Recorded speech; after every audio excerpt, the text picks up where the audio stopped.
liekas tikai likumsakarīgi, ka vispirms uzlabojās, vai es teiktu, daudz maz attālināti, bet normalizējas makroekonomiskie rādītāji, un te vēl daudz darāmā šajā virzienā, un tikai tad šo te iegūmu no teoretiskiem rādītājiem cilvēks sajūt savos maciņos, savā ikdienas dzīvē.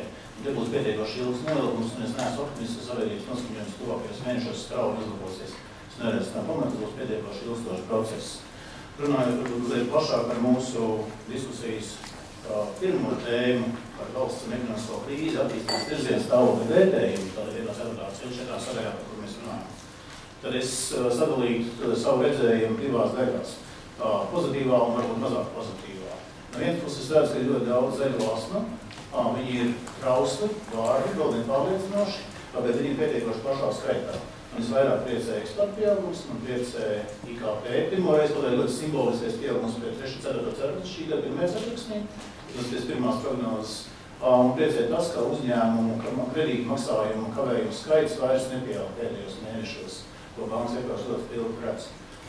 Savukārt, domāju, ka tāpēc pagātnē ir pietiekoši daudz paveikts, lai šos makroekonomiskos rādītājus normalizētu, daudz maz vispār, un varbūt tad ieliejot ieguldījumu tālākajai diskusijai, ļoti daudz priekšvēlēšanu gaisot netiek pārmest Starptautiskajam valūtas fondam.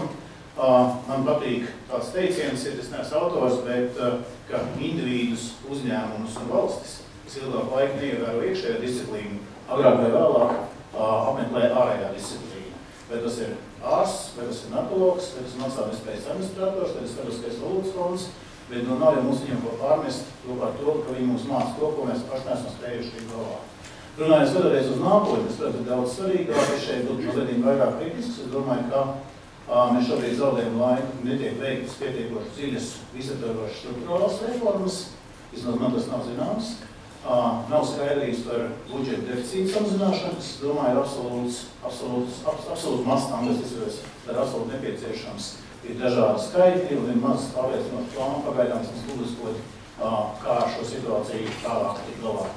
Un trešais ir, manuprāt, ekonomikas sildīšana, tiek pārāk maz uzmanības pievērsts ekonomikas sildīšanai, un pārāk maz par to tiek runāts, par to tiek domāts, pārāk maz ir fokus uz to, nav konkrēti ideja.